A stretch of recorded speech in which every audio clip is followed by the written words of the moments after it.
అందరికీ నమస్కారం. ఈరోజు మనం ఒక గొప్ప పురాణ గాథలోకి ప్రయాణిద్దాం. కర్తవ్యం, భక్తి, ఇంకా ఈ లోకాన్ని ఎలా విడిచి వెళ్ళాలి అనే కళ గురించి చెప్పే ఒక శక్తివంతమైన కథను ఇప్పుడు చూద్దాం. మరణశయ్య మీదనున్న ఒక యోధుడు చేసిన చివరి ప్రార్థన ఇది.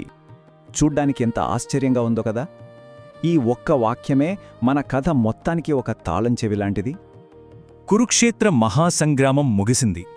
గెలిచిన పాండవులు వాళ్ల మార్గదర్శి అయిన కృష్ణుడితో కలిసి ఓటమి ఎరుగని తమ పితామహుడు భీష్ముడి దగ్గరకు వస్తున్నారు.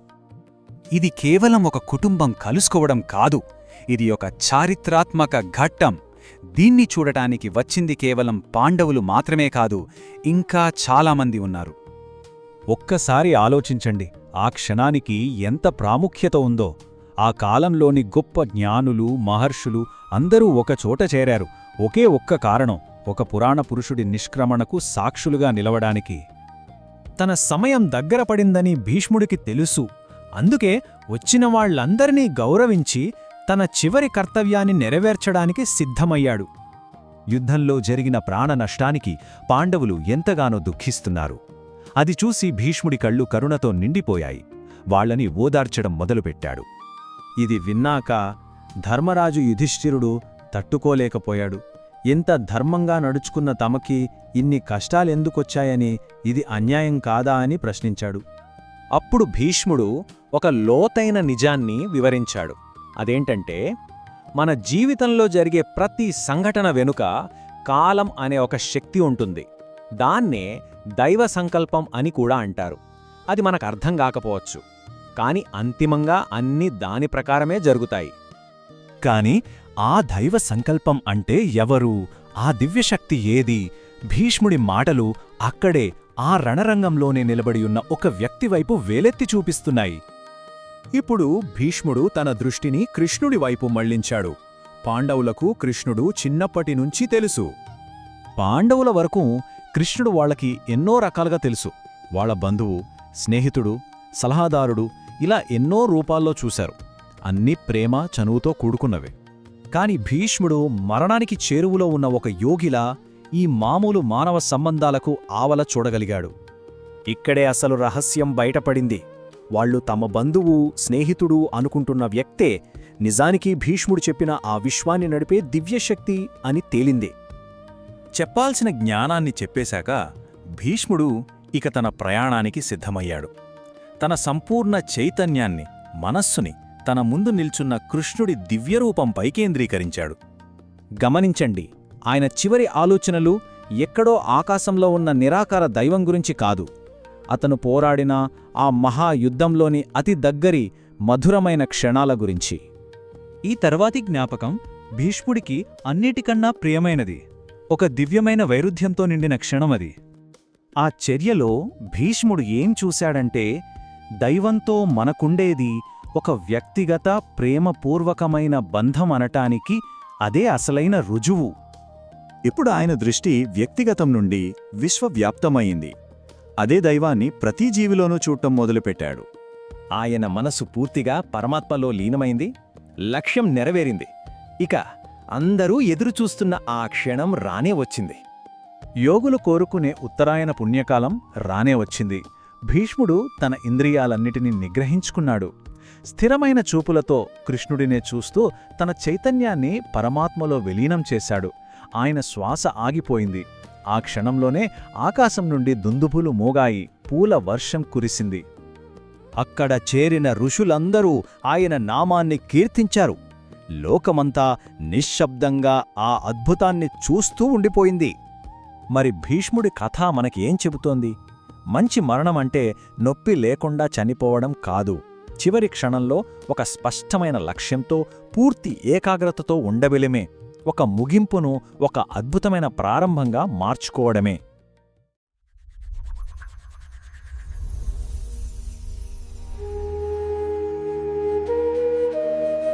ఈరోజు చర్చకు స్వాగతం. మనం శ్రీమద్భాగవతంలోకి వెళ్తున్నాం. మొదటి స్కంధం 9వ అధ్యాయం.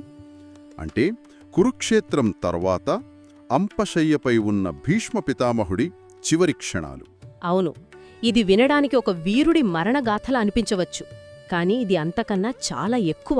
నిజమే, ఇది కేవలం మరణం గురించి కాదు కదా. అస్సలు కాదు. ఇది మరణాన్నెలా జయించాలనే దాని గురించి. ఇందులో పశ్చాత్తాపముంది, ధర్మ సందేహాలున్నాయి, అన్నింటికన్నా ముఖ్యంగా ఒక అద్భుతమైన భక్తి ఉంది. అవును, జీవితాంతం ఒక పక్షాన నిలబడ్డ వ్యక్తి తన చివరి క్షణాల్లో తన ప్రత్యర్థులలోనే దైవాన్ని ఎలా చూశాడు అదే ఈ అధ్యాయం యొక్క అసలు సారం. కరెక్ట్. అందుకే ఈరోజు మన లక్ష్యం కథ చెప్పడం కాదు, ఆ కథ లోపలికి వెళ్లడం. యుధిష్ఠిరుడి ఆ మానసిక సంఘర్షణ ఏంటి, భీష్ముడి ఉపదేశంలోని అసలు లోతు ఏంటి, ముఖ్యంగా తనను చంపడానికి వచ్చిన కృష్ణుణ్ణి భీష్ముడు అంత ప్రేమతో ఎందుకు తలుచుకున్నాడు? ఈ ప్రశ్నలకు సమాధానాలు వెతుకుదాం. సరే, ఇక మొదలు పెడదామా? తప్పకుండా. సో కథ మొదలయ్యేది యుధిష్ఠిరుడితో. యుద్ధం గెలిచాడు, కాని లోపల మనశ్శాంతి లేదు. బంధువుల్ని చంపానన్న పాపభారంతో కుమిలిపోతున్నాడు. అవును, ఆ సమయంలో ఆయనకు పరిష్కారం కోసం ఒకే ఒకరు గుర్తొచ్చారు, భీష్ముడు. ఇక్కడే నాకు ప్రశ్న. అంతమంది మహర్షులు, పండితులు ఉన్నారు గదా, అయినా ప్రత్యర్థి సైన్యాన్ని నడిపిన భీష్ముడి దగ్గరికే ఎందుకు వెళ్ళాలి? మంచి ప్రశ్న. ఎందుకంటే యుధిష్ఠిరుడికి కావాల్సింది కేవలం ధర్మసూత్రాలు కాదు, ఆ సూత్రాలను పాటించినప్పుడు కలిగే బాధ నుండి విముక్తి కావాలి.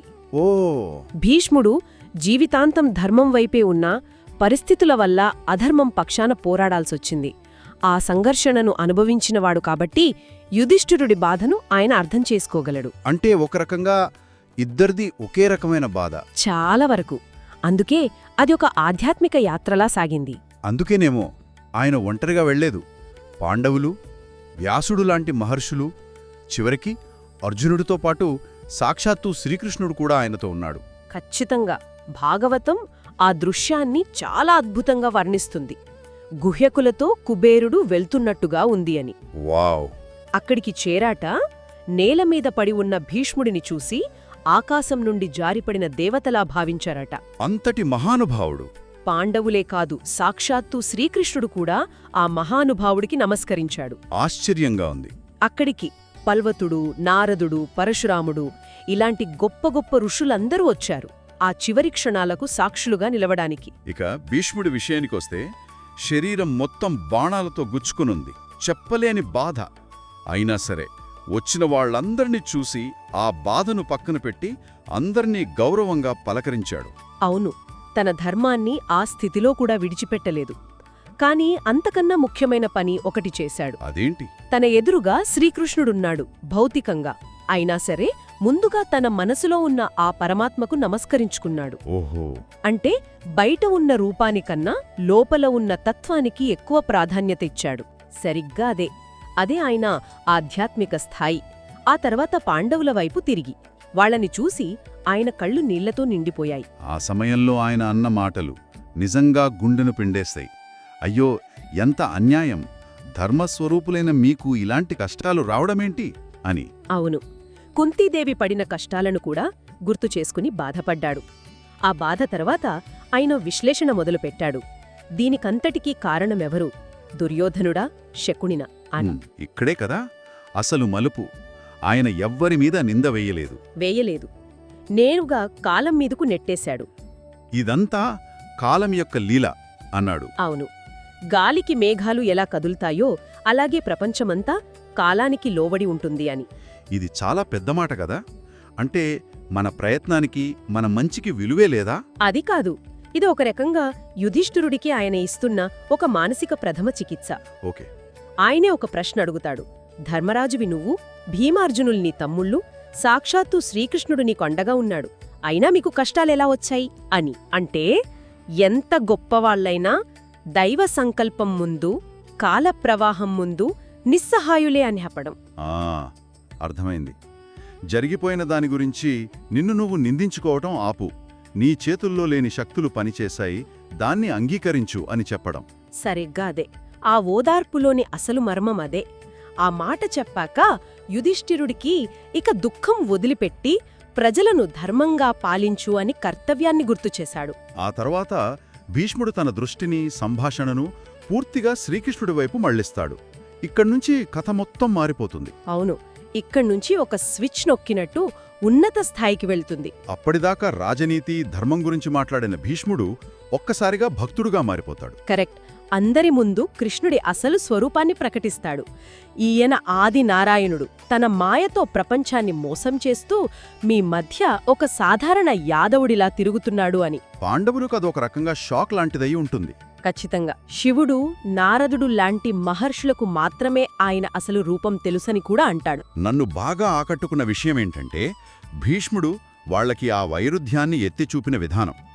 మీరు ఎవరినైతే మీ మేనమామ కొడుకుగా, మీ స్నేహితుడిగా, మీ దూతగా, చివరికి మీ రథసారథిగా వాడుకున్నారో ఆయన పరమాత్మ అని చెప్పడం. అది వాళ్ళ జీవితాన్ని, వాళ్ళు చూసిన అద్భుతాలను ఒక కొత్త వెలుగులో చూపిస్తుంది కదా. నిజమే. భగవంతుడి కరుణ గురించి భీష్ముడు చెబుతూ, భగవంతుడు పక్షపాతి కాదు, కాని తన భక్తుల మీద ఆయన చూపే ప్రేమ చూడండి అంటాడు. అందుకే నేను ప్రాణాలు విడుస్తున్న ఈ సమయంలో ఆ కృష్ణుడు నా కళ్ల ముందు ప్రత్యక్షంగా కూర్చున్నాడు, ఇది నా అదృష్టం కదా అని అంటాడు. అంటే తన శత్రువుగా పోరాడిన వ్యక్తిలో కూడా భగవంతుడు తన భక్తుణ్ణి చూస్తున్నాడని ఆయన గ్రహించాడు. ఎగ్జాక్ట్లీ. అందుకే భక్తితో మనసును ఆయనపై నిలిపి, మాటతో ఆయన పేరును స్మరిస్తూ శరీరాన్ని విడిచిపెట్టే యోగి అన్ని కర్మ బంధాల నుండి విడిపోతాడు అని భక్తి మార్గం యొక్క సారాంశాన్ని ఒకే వాక్యంలో చెప్పేస్తాడు. భక్తుడు ఆ క్షణం యొక్క విలువ తెలుసుకున్నాడు. తెలిసింది. అందుకే ఆ గొప్ప జ్ఞాని నుండి వీలైనంత విజ్ఞానాన్ని పొందాలని దాన, రాజ, మోక్ష, స్త్రీ ధర్మాల గురించి ఎన్నో ప్రశ్నలడిగాడు.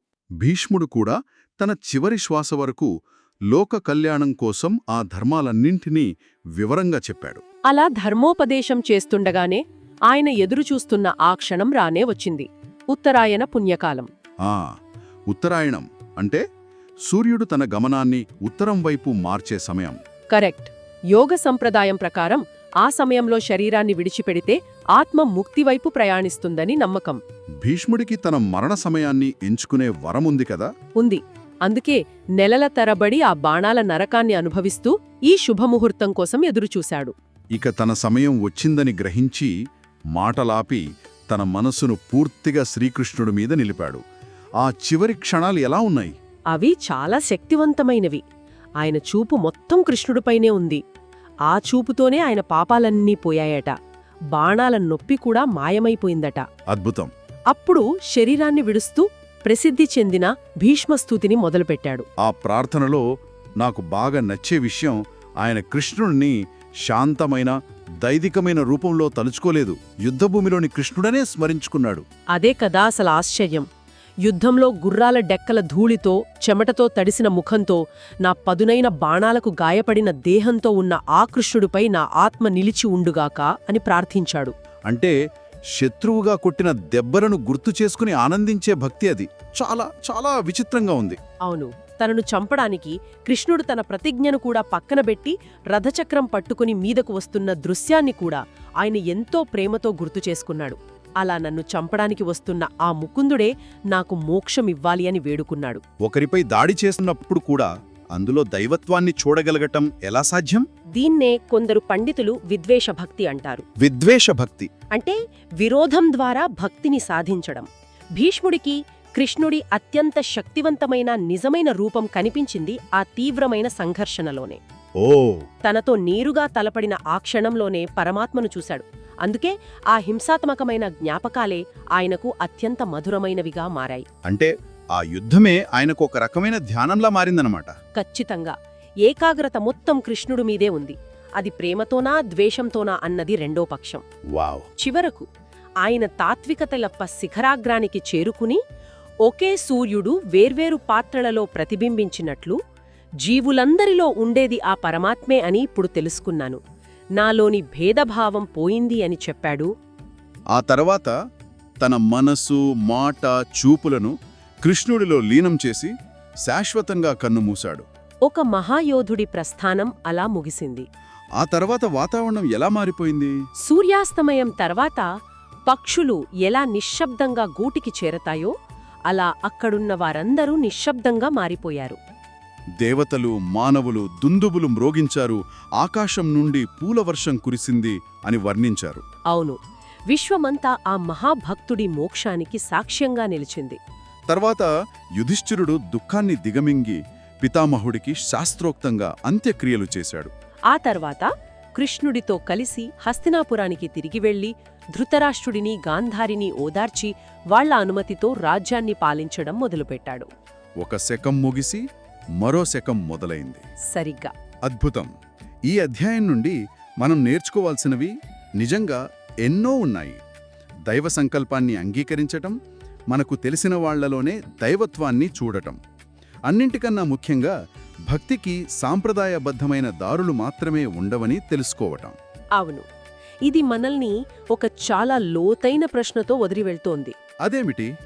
భీష్ముడు కృష్ణుడికి వ్యతిరేకంగా పోరాడాడు, కాని ఆయన మోక్షం పొందింది కృష్ణుడి పట్ల స్వచ్ఛమైన భక్తితోనే. ముఖ్యంగా కృష్ణుడు తన శత్రువుగా ప్రవర్తించిన క్షణాలనే ఆయన ప్రేమతో గుర్తు చేసుకున్నాడు. ఇది మనకేం చెప్తోంది? మనం పెట్టుకున్న స్నేహం, శత్రుత్వం లాంటి హద్దులను భక్తి చెరిపివేయగలదా? అదే ప్రశ్న. సంఘర్షణలో ఉండే తీవ్రమైన, సంపూర్ణమైన ఏకాగ్రత కూడా భగవంతుణ్ణి చేరడానికి ఒక మార్గం కాగలదా? బహుశా భీష్ముడు జీవితం అవును అనే సమాధానం చెప్తుంది. కావచ్చు.